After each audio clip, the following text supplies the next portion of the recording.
Cabildo Abierto anuncia en estos momentos sus propuestas de seguridad después de una semana en la que su candidato presidencial Guido Manini Ríos calificó de inaceptable la inseguridad que se vive en nuestro país. Manini Ríos cuestionó el poder acumulado por bandas narcos en determinados barrios, principalmente en Montevideo, y pidió declarar un estado de emergencia en seguridad pública en nuestro país.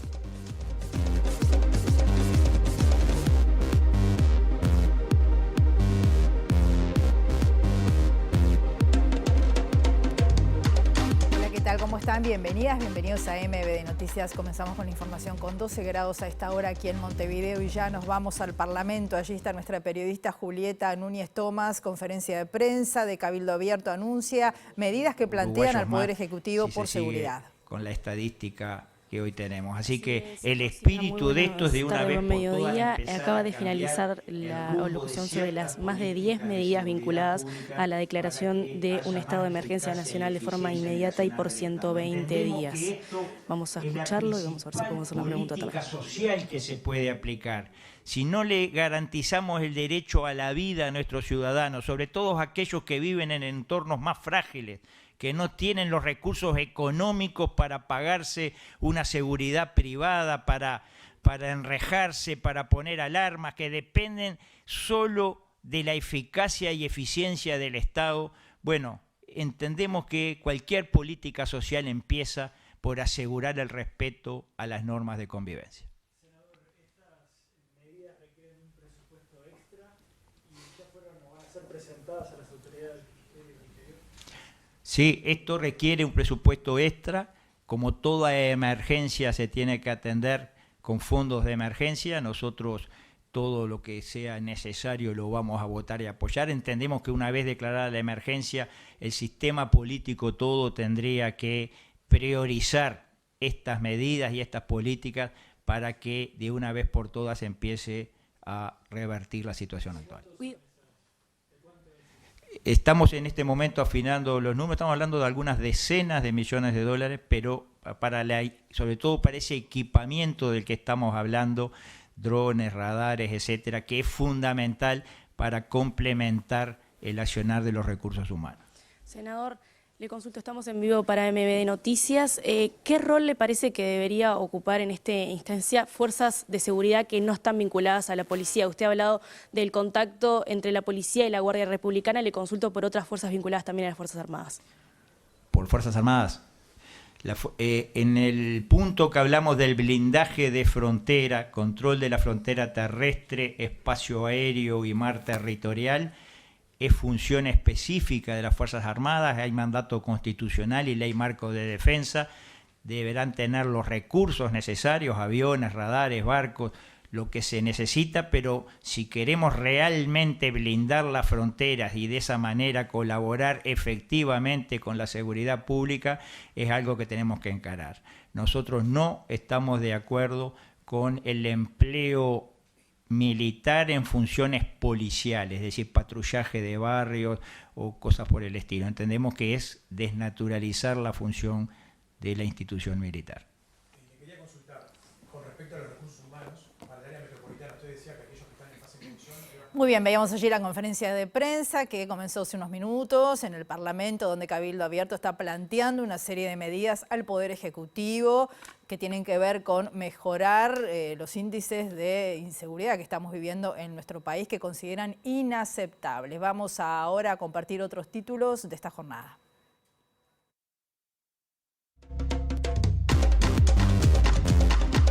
La presidenta del CODICEN de la ANEP, Virginia Cáceres, dijo no entender qué intencionalidad puede haber en convocar a la mesa permanente de las ATD de primaria. FENAPES denuncia la convocatoria a las asambleas técnico-docentes como un acto de desvalorización y autoritarismo. La Asociación de Funcionarios Judiciales del Uruguay realizará un paro de 3 horas sin guardia gremial en las dependencias de todo el país este miércoles. Ese día se cumplen 9 meses del suicidio de un trabajador que desempeñaba tareas en la Dirección Nacional de Servicios Administrativos en Montevideo y que era víctima de acoso laboral. Este martes se extraerá la muestra de los restos hallados en el Batallón 14 el pasado 30 de julio. La muestra será enviada al laboratorio del equipo argentino de antropología forense ubicado en Córdoba el próximo 26 de agosto, donde se cotejará con las muestras de ADN disponibles. Este mediodía se realizó la marcha por el Día Internacional de las Luchas de las Personas en Situación de Calle desde la Plaza Cagancha hacia la sede central del Ministerio de Desarrollo Social, en la que se reivindicó el derecho al uso de los espacios públicos y una ley que proteja a las personas sin techo. El 19 de agosto se celebra el Día de la Trabajadora Doméstica, feriado pago y no laborable. El Sindicato Único de Trabajadoras Domésticas inaugurará este lunes su sede central. Según la presidenta del Sindicato Único de Trabajadoras Domésticas, Laura Rivero, en Montevideo hay un mayor respeto a los derechos laborales que en el interior, pero hay temas pendientes como responder a casos de acoso sexual y laboral que les llegan al sindicato. El secretario de Estado de Estados Unidos, Antony Blinken, llegó a Tel Aviv para reunirse con líderes israelíes y avanzar en la búsqueda de una tregua que parece bastante complicada de lograr entre Israel y Hamás tras un fin de semana de ataques en la Franja de Gaza.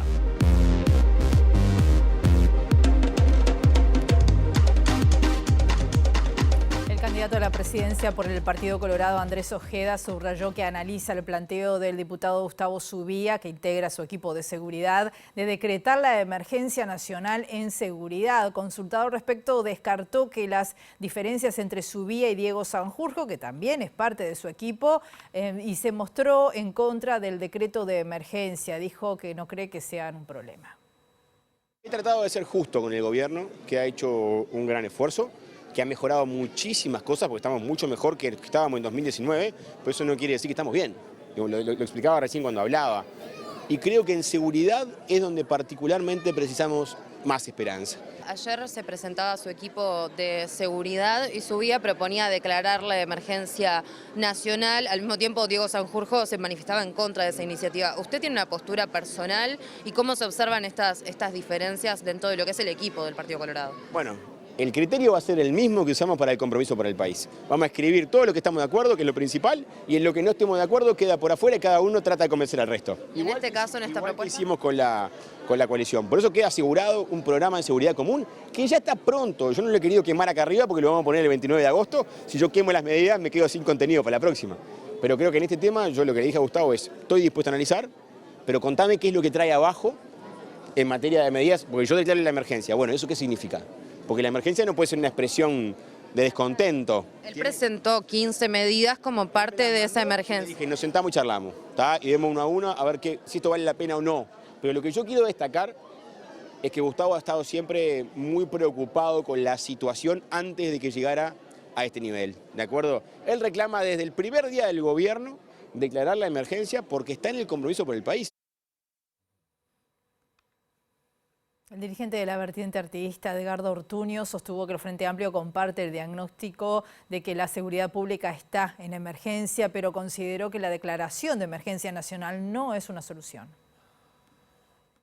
La declaración de emergencia nacional es un diagnóstico que nosotros compartimos. La situación en materia de seguridad ciudadana es crítica en el Uruguay por los niveles de violencia y por los niveles de delito e inseguridad que afecta a la población. Ahora, la declaración de emergencia no es una medida ni una solución. Las soluciones son mejorar los recursos de la policía, mejorar la articulación y respuesta del Estado y sobre todo superar esta visión simplista que han tenido lamentablemente los representantes de la coalición de gobierno, que partiendo de un diagnóstico equivocado de que bastaba con que se fuera Bonomi para que el tema se solucionara, lamentablemente no encontraron la solución al problema. En referencia al plebiscito de allanamientos nocturnos, que el Frente Amplio se posicionó en contra, ¿se está manejando desde la vertiente o desde la mesa política del FA hacer campaña contra esta medida?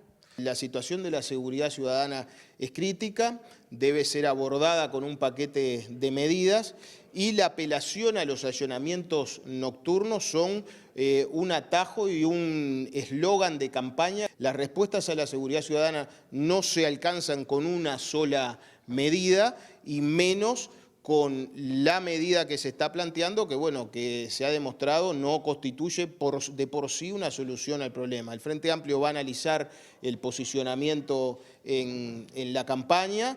Naturalmente entendemos que hay una sensibilidad también entre frente amplistas proclive a esa medida, pero creemos que lo responsable y lo que corresponde es que el Frente plantee, como lo hace en su programa, un conjunto de respuestas para solucionar los problemas de seguridad ciudadana.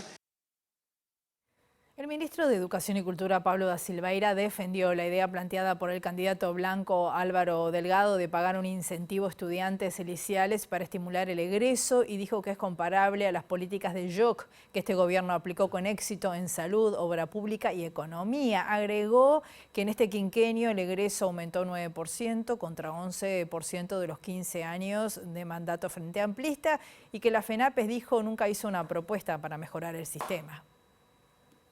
Les voy a comentar una cosa, en los 15 años del gobierno de Frente Amplio, la tasa de egreso de la educación media apenas subió 11 puntos, menos de un punto por año. En este quinquenio subió 9. Estamos mejorando. Lo que pasa es que no creemos que el ritmo que llevamos sea suficiente. El ritmo que llevamos es extremadamente lento y por eso se entiende que hace falta una política de shock. Lo que pasa es que estamos acostumbrados a políticas de shock en lo económico, estamos acostumbrados a políticas de shock en la salud, cuando hubo que hacerlo en el caso de la pandemia. Estamos acostumbrados a una política de shock como este gobierno ha hecho en la obra pública.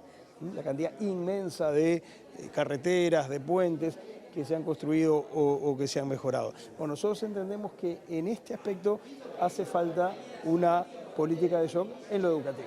Desde FENAPES han criticado que la propuesta de Delgado no resuelve los problemas estructurales de la educación. ¿Son propuestas que también vuelven a distanciar a las autoridades de los sindicatos, como pasó con la transformación educativa? ¿Cuál es la propuesta de FENAPES? Todos los días hablan de educación, se supone que les importa la educación.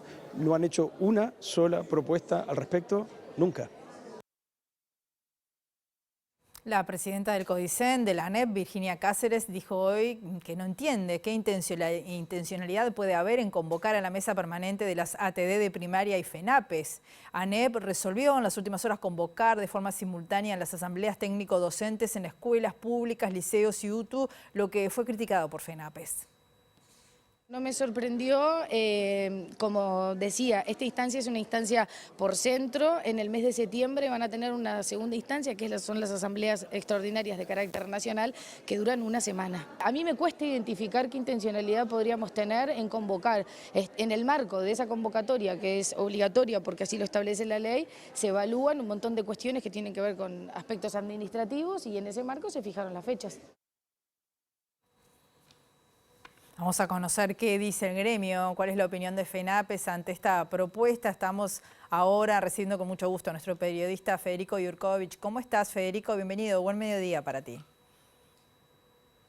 Buen mediodía, Rosina. Exactamente, estamos aquí en la sede de la Federación Nacional de Profesores de Enseñanza Secundaria, en un día donde se están realizando las ATD en todos los ciclos, digamos primaria, secundaria y UTU, con algunos posicionamientos desde el Poder Ejecutivo que acabamos de escuchar, Rosina. Así que si te parece vamos ya a hablar con Emiliano Mandacen, que es el referente de la FENAPES, empezando por las ATD. Ya fijaron posición a través de un comunicado.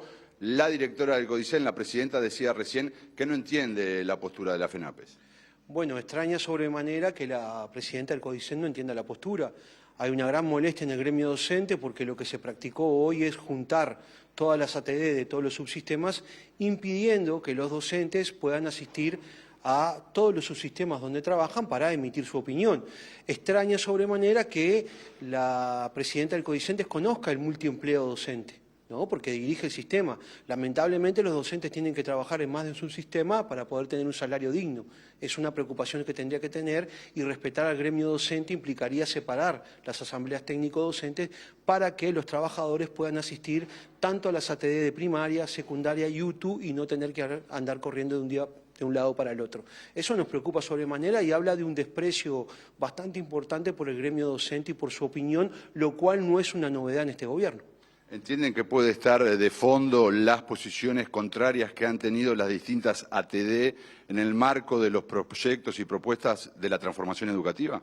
Creemos que los docentes siempre se han pronunciado con mucha seriedad, son profesionales que están comprometidos más allá de la falta de respeto de las jerarquías o de la mayoría de las jerarquías de la educación, y estarán realizando su trabajo en todo el territorio nacional, analizando los documentos, analizando los programas que se emitieron, sobre los cuales una primera mirada establecen una primarización definitiva de la educación media, se pierde el carácter propedéutico y se pierde mucho en contenidos en muchos de ellos. Entonces, creemos que los docentes se van a pronunciar claramente, como han hecho siempre, con mucho profesionalismo, cosa que no ocurre en este caso con la presidenta del CODICEN, que tiene una actitud peyorativa, liviana y con nula autocrítica respecto a una mala decisión que han tomado.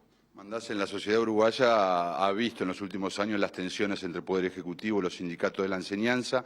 Entramos en la recta final de una campaña electoral. El mano a mano con el ministro de Educación y Cultura ha sido intenso. Acaba de decir que la FENAPES nunca ha presentado una propuesta, por ejemplo. Bueno, nosotros tenemos una serie de documentos que desmienten eso. Si uno visita nuestra página web, hay documentos claros con muchas propuestas. Por ejemplo, programas de becas, los hemos planteado hace décadas. Por ejemplo, todo el tema de apoyo a los estudiantes por asignatura, también lo hemos planteado. Lo que pasa es que el ministro es una persona que no puede justificar el desastre que han hecho con la educación, por ejemplo, recortando más de 300 millones de dólares del presupuesto educativo en este periodo. El otro desastre acaba de decir que subió la tasa de egreso a 9%, lo que no le dice a la población es que desreguló el régimen de pasaje de grado. O sea, todo el mundo pasa, no hay exámenes y los procesos de evaluación establecen un claro debilitamiento de los procesos de aprendizaje.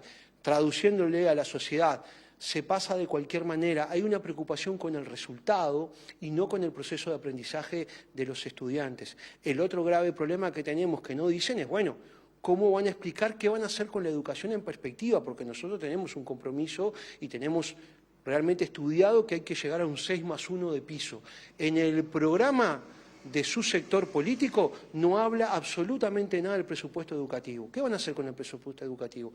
Y lo otro, a mí me gustaría que, están usando la palabra shock ahora, ¿no? Bueno, hay un libro muy interesante de una periodista, Noemí Klein, que se llama La doctrina del shock, que el ministro, si quiere, yo se lo presto para que lo lea. Cuando se aplican doctrinas de shock en educación, por ejemplo, el gran padre de eso es Milton Friedman, lo que hacen es desregular la educación y privatizarla. Por ejemplo, el caso de Estados Unidos, Nueva Orleans. Cuando hay que hablar en serio. El ministro habla mucho hace poco y es un tipo con poco respaldo.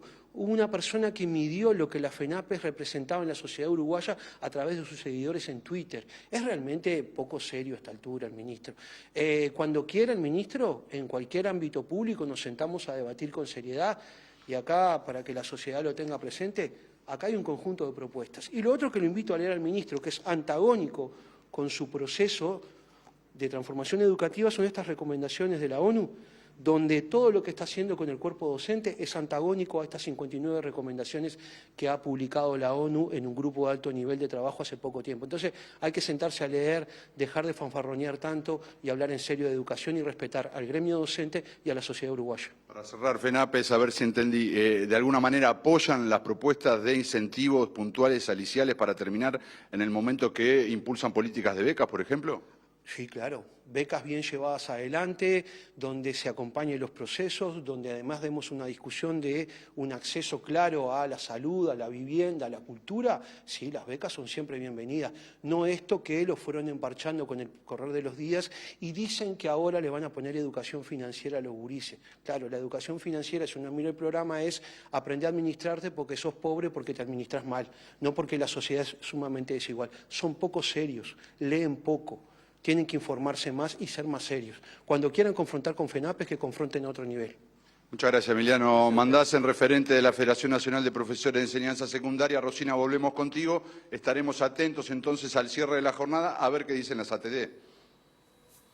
Muchas gracias, Federico. Seguimos con temas de la educación. Hoy y mañana se desarrolla el segundo Congreso Internacional sobre Educación Inclusiva que se llama Somos, con actividades para docentes y actores de la comunidad. Luisa Fernández, que es referente del área educativa del Ministerio de Educación y Cultura, dijo que hay mucha demanda docente para integrar herramientas de inclusión justamente en las aulas. Puedan vivenciar a través de distintas actividades, dinámicas, juegos, instancias con expertos, distintos laboratorios que hemos generado para que ellos puedan conocer y vivenciar la educación inclusiva, más allá de escuchar solamente conceptos teóricos, sino generar ese tipo de experiencias, de vivencias y de vivir en carne propia justamente este tipo de estrategias para después buscar la manera de acompañarlos en llevarlas a sus centros educativos y a sus aulas.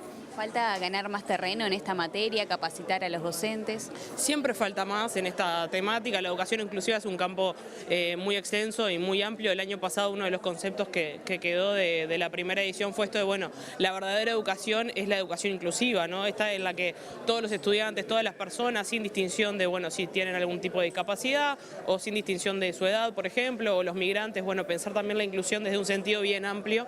Eso, lo que buscamos es que justamente los centros educativos sean lugares para todas las personas, sin distinción, y este tipo de instancias buscan un poco eso, reflexionar, sensibilizar a los docentes y que seguir apostando a que ellos se sigan formando y buscando nuevas herramientas para después trasladarlas a sus centros educativos. Es el Día del Trabajador y la Trabajadora Doméstica, es un feriado pago, no laborable, y el Sindicato Único de Trabajadoras Domésticas va a inaugurar hoy su sede central. Según la presidenta del Sindicato Único de Trabajadoras Domésticas, Laura Rivero, en Montevideo hay un mayor respeto a los derechos laborales que en el interior, pero hay temas pendientes como responder a casos de acoso sexual y laboral que les están llegando al sindicato y la situación de personas migrantes, particularmente, que están aceptando trabajo por menos del mínimo. Se estima que hay 55.000 trabajadoras domésticas registradas en BPS de 120.000 personas que se dedican a esta actividad, y la situación es más grave en el interior porque además no cumplen con pagar el salario mínimo de 27.985 pesos nominales por 44 horas semanales. Desde el sindicato denuncian que la creación de categorías en el sector cocina, limpieza, cuidados es un reclamo permanente desde 2005 y no se ha logrado. Entramos a una casa, en general se nos dice es para limpiar, pero después te van agregando la cocina, después igual te traen a la mamá que está enferma, entonces te agregan todo un combo de cosas que es imposible, y por el mismo sueldo.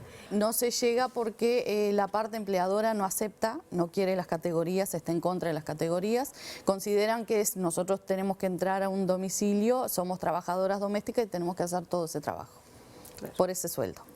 Por primera vez en esta administración, el Ministerio de Trabajo y Seguridad Social invitó al sindicato a una conferencia con motivo del Día de la Trabajadora Doméstica, algo que celebran. Hace muchísimos años, hace poco tuvimos una reunión con el ministro y le planteamos que hacía muchísimos años que no se tocaba el tema del trabajo doméstico del 19 de agosto y a raíz de eso el ministro se comprometió en hacer algo por este día tan especial, ¿no? Y están invitadas. Estamos invitadas. Y cuando dice hace muchos años no se hacía, ¿desde cuándo era? ¿Desde la anterior administración incluida o en esta administración?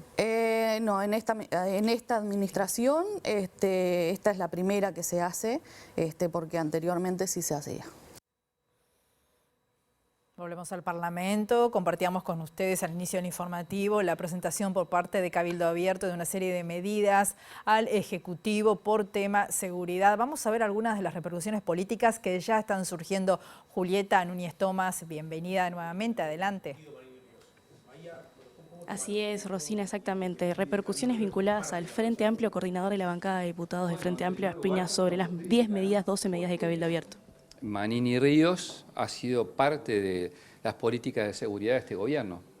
Hacer ahora, como si hubiese estado afuera, propuestas con ajenidad a los resultados de una política de seguridad que se aplicó en estos años, que ha sido errática y que genera la situación que está generando en el Uruguay, no hacerse cargo. Entonces, si se plantea una batería de medidas, obviamente habrá que analizarlas, mirar alguna de ellas con ojos, con una mirada constructiva, como tiene que hacer cualquiera, porque no se asumen las cosas a favor o en contra por quien proceden, pero hay que ser un poquito objetivo. Y lo objetivo acá es que Cabildo Abierto apoyó en todas las oportunidades a todos los ministros del Interior que han pasado por esta administración. ¿El Frente Amplio lo analizará esto? Sí, claro, tiene que ser parte del análisis de cualquier campaña en general, y porque estas son propuestas de campaña, y de cualquier equipo serio. Nosotros vamos a, por supuesto, analizar estos hechos, pero no hay que ser inocente en esto. Es claro que toda la coalición ha sido conteste de respaldar con sus votos en cada interpelación que se hizo, en cada llamado a sala, en cada oportunidad que se llamó al Ministerio del Interior a dar respuestas, los votos de Cabildo Abierto, del Partido Colorado y del Partido Nacional respaldaron a todos los ministros, a Heber y al actual ministro, para nombrar solo los dos últimos. Algunas de las medidas que plantean tienen que ver con operativos intensivos en algunos barrios. Hablan de rondas de patrullaje constante, detenciones en la calle a sospechosos, cárcel de máxima seguridad, y habló de restablecimiento de la autoridad. ¿Qué opina sobre esto el Frente Amplio? Y bueno, ¿se acuerdan que el presidente de la calle Pou llegó al gobierno hablando de eso, no? Llegó al gobierno diciendo que iba a restablecer la autoridad de la policía. Parece que, según los socios de este gobierno, o sea, de Cabildo Abierto, que es parte de esta gestión, no lo logró. Por lo tanto, a ver, me parece que acá los temas de seguridad tienen que ver, sí, con políticas represivas, sí, con la acción del Ministerio del Interior, pero es un problema integral mucho más grave que esto.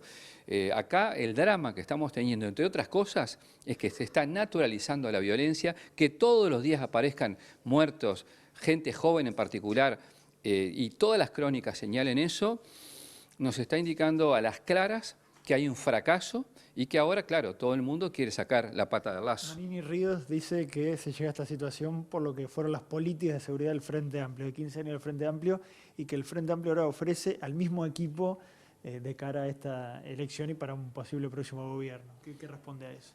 Y bueno, en primer lugar, que no hay propuesta de equipo, o sea que está imaginando lo que quiere.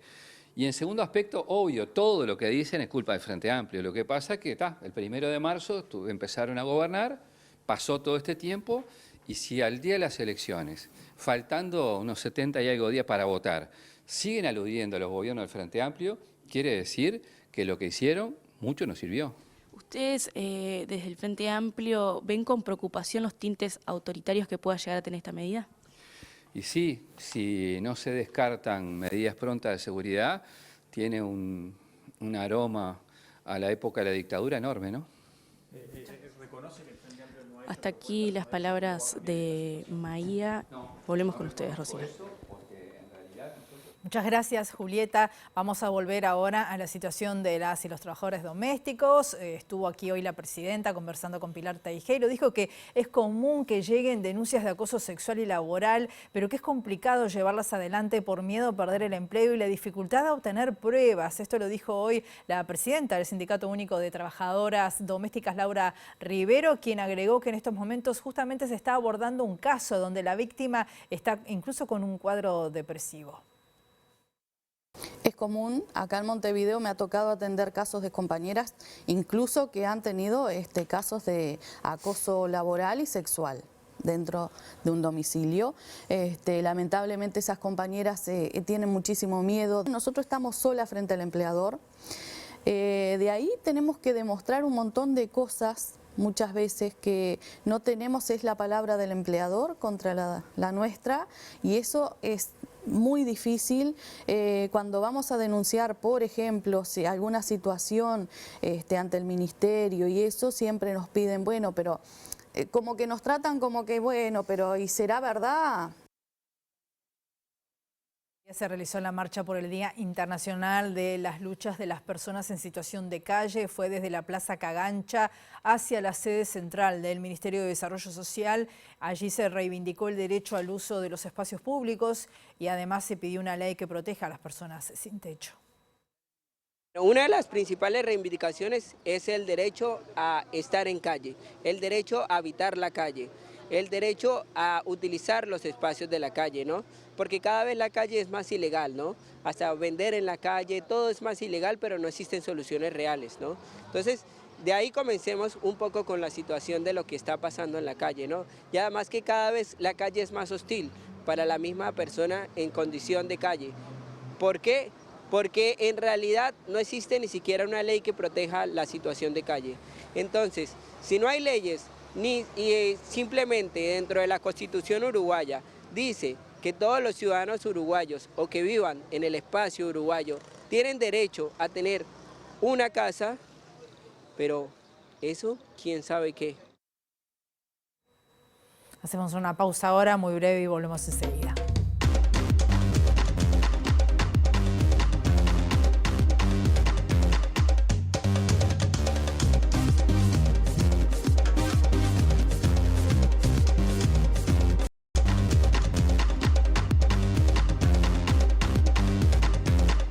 Segundo bloque de MBD Noticias, continuamos con la información con 12 grados a esta hora y vamos ya a la Suprema Corte de Justicia. Allí los funcionarios están haciendo una movilización con reclamos. Allí está nuestra periodista Juliana Perdomo. Buen mediodía, Juliana, adelante, bienvenida.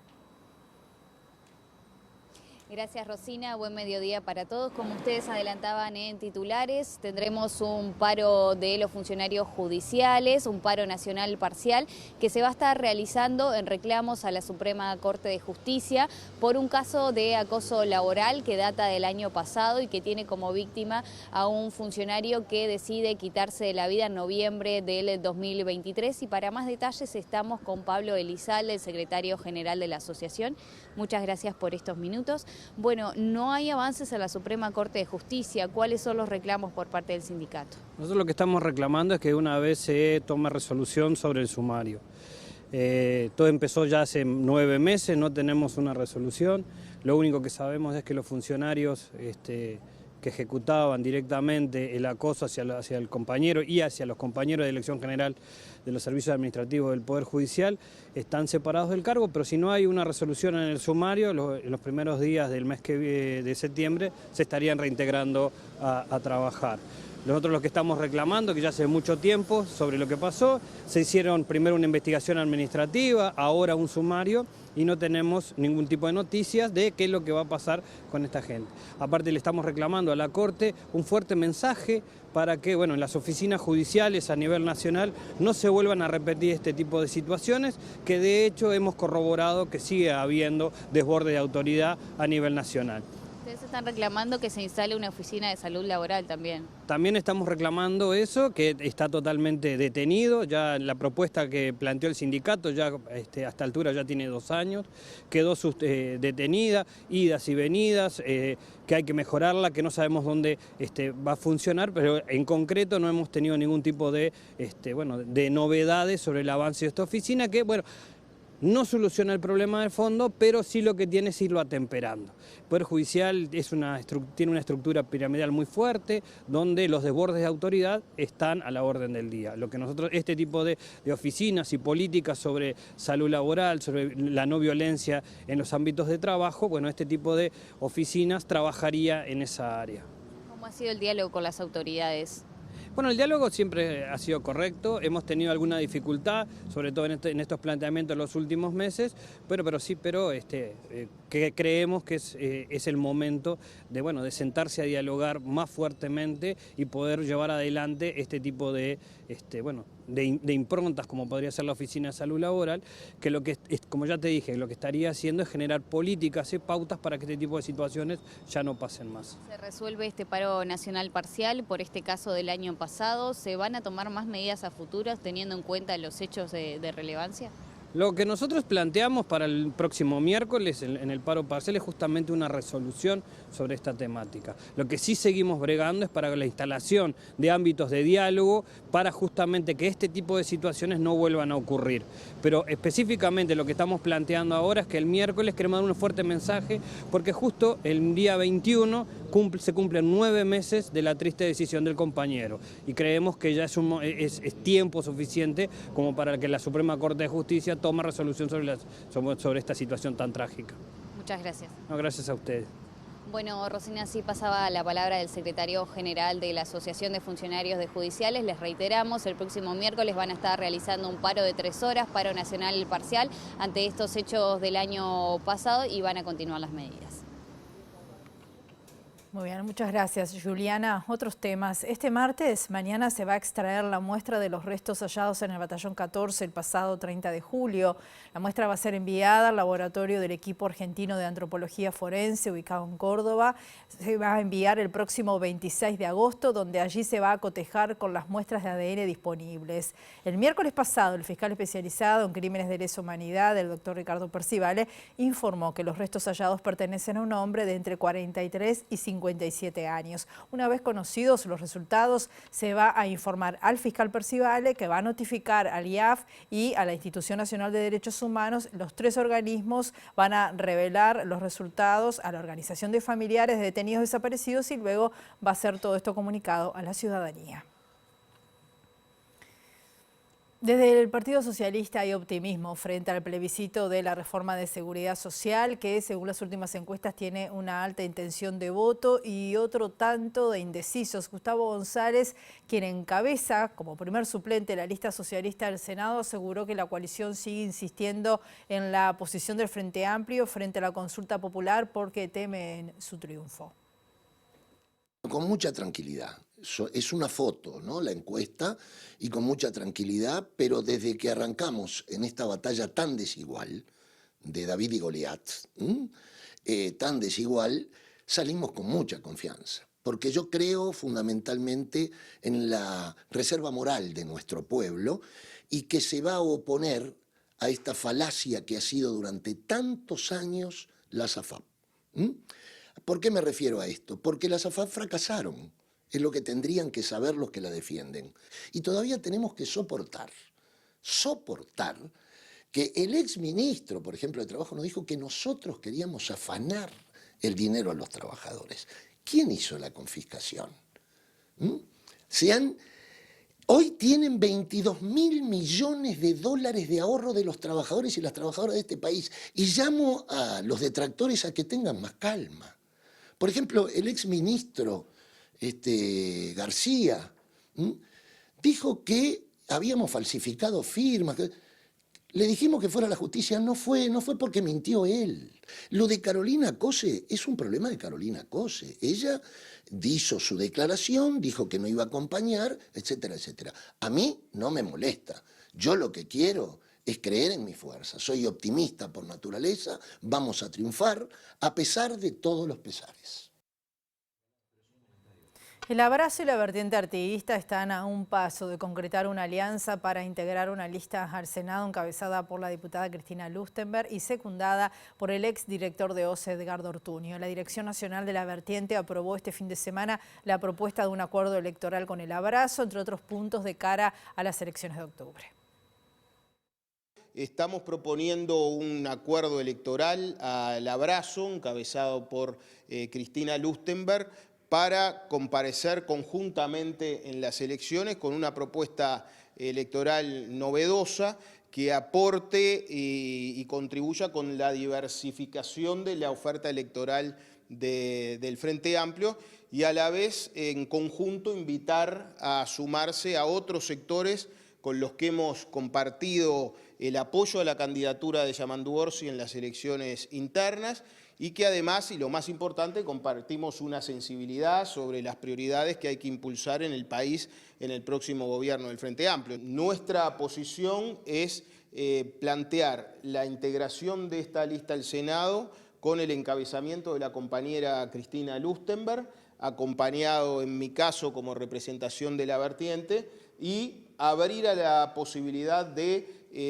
brindar el tercer lugar a alguno de los compañeros y compañeras de sectores con los que hemos trabajado realmente con mucha sintonía en el apoyo a Yamandu Orsi, como por ejemplo el sector plataforma que lidera Álvaro García, el sector de la Patriada o incluso el movimiento No Te Rindas de Daniel Martínez, entre otros.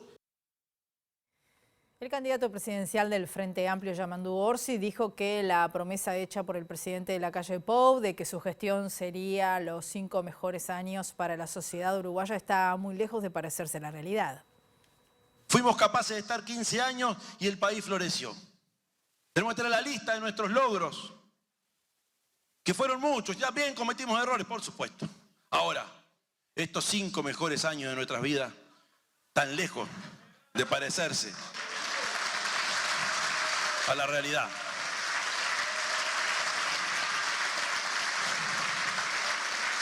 Consideramos que el Frente Amplio es la mejor opción. Por eso estamos acá. Consideramos que hemos aprendido mucho en estos años.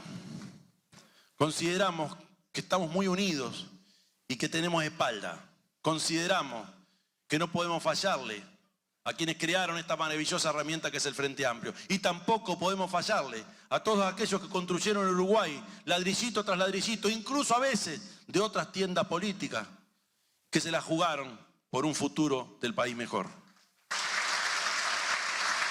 No somos más que nadie ni menos que nadie. Simplemente somos esto, una fuerza política que viene con esperanza y que pretende este Frente Amplio que sea cada vez más amplio. De nosotros depende todo eso y de nosotros depende la victoria. La Asociación de la Prensa del Uruguay, APU, lamentó que la senadora blanca, Graciela Bianchi, haya admitido que sube noticias falsas a las redes sociales, sabiendo que lo son, porque lo importante, dijo la legisladora, es el efecto que causan. El Sindicato de la Prensa pedirá una entrevista con el directorio del Partido Nacional para expresar preocupación, teniendo en cuenta que todos los partidos políticos firmaron hace poco un compromiso para no difundir justamente información falsa. La polémica se desató el martes 13 cuando Graciela Bianchi reconoció en el programa Se Arregla el Mundo de FM Hit que un posteo reciente con una frase entrecomillada del senador comunista Oscar Andrade era falsa. Pongamos un contexto, una captura de pantalla del diario El País. Era claramente falsa porque hasta la tipografía era distinta. ¿Qué decía el senador Oscar Andrade? Que le encanta el modelo venezolano y que habría que replicarlo, ¿no? Sí. Eso a todas luces era falso. No, pero si lo haces a propósito, después pedís disculpas. Es raro. Y bueno, porque la otra vez que lo hice a propósito, que fue con Chávez y Escobar, no pedí disculpas y me lo reprocharon. Entonces yo dije, total, no me cuesta nada pedir disculpas. Porque a mí... ¿Pero cuál es la lógica? La lógica es el efecto. Conocidas estas declaraciones, el Sindicato de la Prensa rechazó que una senadora reconozca públicamente que participa de una campaña de desinformación. No por reiteradas, las expresiones de la legisladora en cuestión dejan de ser especialmente preocupantes porque se realizan en medio de una campaña electoral, dice APU, y critica además que, a diferencia de otras ocasiones, en esta oportunidad Bianchi dijo ser plenamente consciente. APU anuncia que se pondrá en contacto con las autoridades del Partido Nacional para recordarles el compromiso asumido públicamente, en referencia a que en 2019 todo el sistema político firmó el Pacto Ético contra la Desinformación, que fue refrendado en abril de este año y que expresamente compromete a los partidos políticos a trabajar en todos sus ámbitos de responsabilidad para contrarrestar acciones como las de la senadora Bianchi. La ministra de Salud Pública, Karina Rando, advirtió que en 2024 el cáncer se puede convertir en la principal causa de muerte en Uruguay, luego que el año pasado haya igualado a las enfermedades cardiovasculares en el primer lugar. El dato surgió el sábado en el marco de la 15ª edición de las conferencias de invierno en oncología. En cuanto a general, ustedes ya saben cuáles son las principales causas de mortalidad. Lo que me interesa destacar en esta diapositiva es, bueno, primero ustedes verán la flecha verde que marca esa causa de mortalidad diferente o nueva que aparece en el 2021, que obviamente todos estarán intuyendo que es obviamente la mortalidad por COVID, ¿verdad? Que desapareció y esperemos que después sea cada vez más pequeña. Pero donde quiero que se enfoquen es en la flecha violeta y la flecha rosada. La mortalidad por cáncer es la flecha violeta y la rosada es por enfermedades cardiovasculares. Como ustedes pueden ver, las enfermedades cardiovasculares disminuyeron en el 2020, pero luego en el 2021 y 2022 volvieron a aumentar, como es clásicamente y es la primera causa de muerte en el país. Pero fíjense en el 2023. En el 2023 prácticamente tenemos la misma cantidad de pacientes que fallecieron y les voy a decir que hay unas poquitas decenas, hay unos 15, 20 pacientes de diferencia entre uno y otro. entre lo que es la mortalidad por cáncer y cardiovascular. Por supuesto, mucho de esto tiene que ver con la disminución de la mortalidad cardiovascular, pero también tenemos que ver qué está pasando con el cáncer. Y es posible que en el año 2024 el cáncer pase a ser la primer causa de mortalidad en nuestro país. No estamos lejos de eso. En esa misma actividad, la ministra de Salud Pública anticipó nuevas prestaciones en la prevención del cáncer de cuello de útero, entre ellas el test del HPV con el día libre para todas las mujeres a partir del próximo año. Hacemos una pausa ahora breve, volvemos enseguida.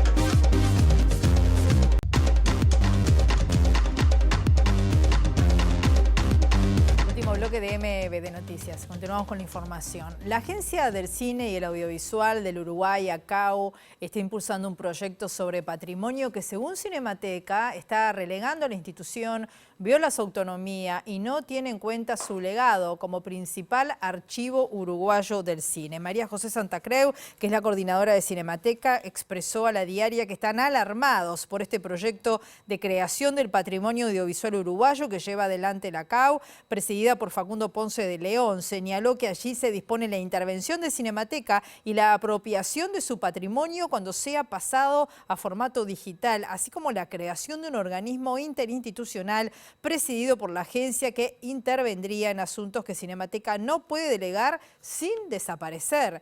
Ponce de León dirigió una carta a La Diaria para justificar el proyecto, donde acusó en reiteradas oportunidades que los argumentos expuestos por la coordinadora son una falsedad, dijo. El director de la ACAU alegó que la única razón para temer por la autonomía es no comprender el valor del trabajo colectivo. Santa Creu rebatió en una carta posterior publicada este domingo en el mismo medio que solo alguien que ignora la trayectoria de Cinemateca o que esté acostumbrado a un público con pocas luces puede pensar que eso resulta verosímil. La Intendencia de Montevideo anunció este sábado la puesta en marcha de una serie de obras para mejorar y mantener el Rosedal del Prado. También se regalaron allí estacas de rosas trepadoras a 1000 personas para que planten en sus casas. Los ejemplares que se entregaron son de rosales trepadores, tanto antiguos como modernos, cuya característica principal es el crecimiento en forma de ramas flexibles y largas, aferrándose sobre estructuras que les sirven de apoyo. En la Rosaleda del Prado, por ejemplo, se pueden apreciar en todas sus pérgolas, así como en la glorieta central, teniendo algunas de esas plantas más de 100 años. Al igual que otras especies, las trepadoras son cultivadas en el vivero de Rosaleda que se ubica en el Parque Prado, espacio que tiene el propósito de preservar y cultivar las distintas variedades de rosales. De la actividad participó el intendente de Montevideo, Mauricio Zunino, y entre otras autoridades la directora de Espacios Públicos, Natalia Castro, quien se refirió a las obras previstas en el Rosedal. Comenzamos por el enrejado perimetral que hace, logra disminuir el vandalismo que tenemos sobre el material de las rosas que aquí tenemos, que datan de más de 100 años, algunas de ellas. Hicimos una incorporación también de bancos, incorporamos riego en todos los canteros del Rosedal, que eso va a permitir que tengan mejor floración. Estas rosas ahora en la primavera seguramente se va a destacar.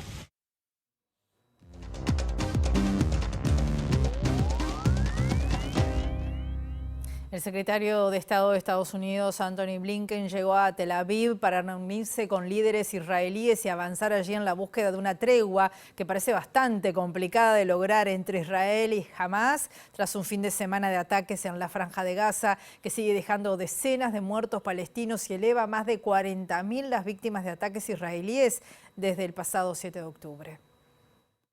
En medio de los ataques israelíes sin tregua en la Franja de Gaza que dejaron en las últimas horas más de 20 muertos, el jefe de la diplomacia estadounidense, Antony Blinken, llegó a Oriente Medio para intentar impulsar un alto el fuego, cuyo acuerdo se ha visto obstaculizado debido a las posturas encontradas entre el primer ministro israelí y los líderes de Hamás. Benjamin Netanyahu afirmó que Hamás pone trabas a los diálogos, destacando que hasta ahora el grupo ha sido completamente obstinado acuerdo y ni siquiera envió un representante a las conversaciones en Doha, por lo que la presión debe dirigirse a Hamas y su líder Sinwar y no al gobierno de Israel. Hamas acusó a Netanyahu de ser el responsable de no haber llegado a un acuerdo, afirmando que les había presentado una nueva propuesta de tregua muy diferente a la que habían aceptado del presidente de Estados Unidos, Joe Biden, que consistía en la liberación de los rehenes, la retirada de Israel de Gaza y la liberación de prisioneros palestinos. El representante estadounidense mantiene a estas horas reuniones con el primer ministro Netanyahu, así como con el presidente Isaac Herzog y otras autoridades para luego desplazarse a Egipto, país mediador de las negociaciones.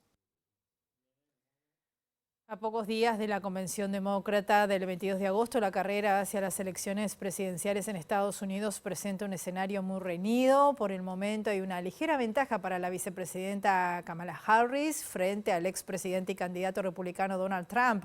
Esto según varios sondeos.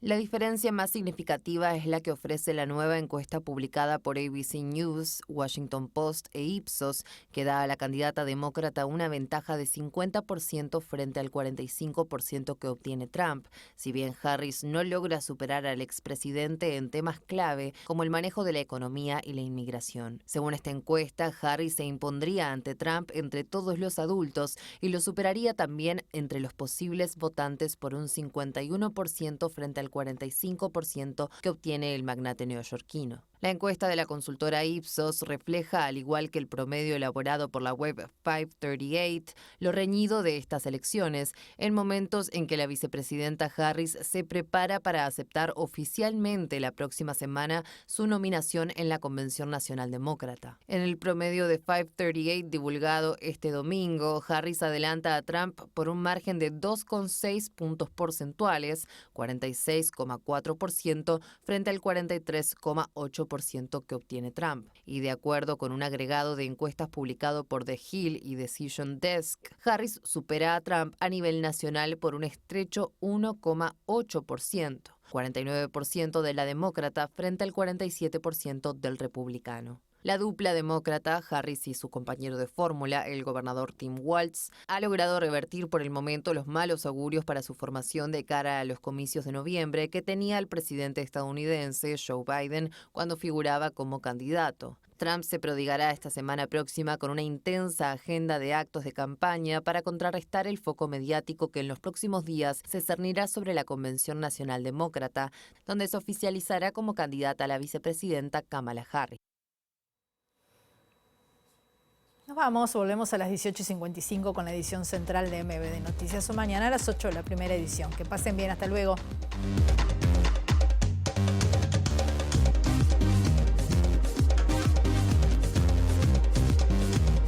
La presidenta del CODICEN de la ANEP, Virginia Cáceres, dijo no entender qué intencionalidad puede haber en convocar a la mesa permanente de las ATD de primaria. FENAPES denuncia la convocatoria a las asambleas técnico-docentes como un acto de desvalorización y autoritarismo. La Asociación de Funcionarios Judiciales del Uruguay realizará un paro de 3 horas sin guardia gremial en las dependencias de todo el país este miércoles. Ese día se cumplen 9 meses del suicidio de un trabajador que desempeñaba tareas en la Dirección Nacional de Servicios Administrativos en Montevideo y que era víctima de acoso laboral. Este martes se extraerá la muestra de los restos hallados en el Batallón 14 el pasado 30 de julio. La muestra será enviada al laboratorio del equipo argentino de antropología forense ubicado en Córdoba el próximo 26 de agosto, donde se cotejará con las muestras de ADN disponibles. Este mediodía se realizó la marcha por el Día Internacional de las Luchas de las Personas en Situación de Calle desde la Plaza Cagancha hacia la sede central del Ministerio de Desarrollo Social, en la que se reivindicó el derecho al uso de los espacios públicos y una ley que proteja a las personas sin techo.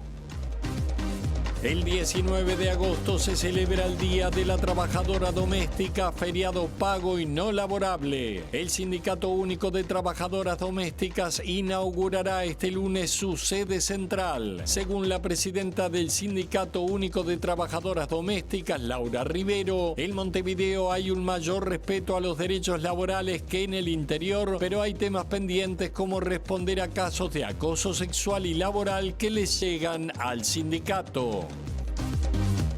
El secretario de Estado de Estados Unidos, Antony Blinken, llegó a Tel Aviv para reunirse con líderes israelíes y avanzar en la búsqueda de una tregua que parece bastante complicada de lograr entre Israel y Hamás tras un fin de semana de ataques en la Franja de Gaza.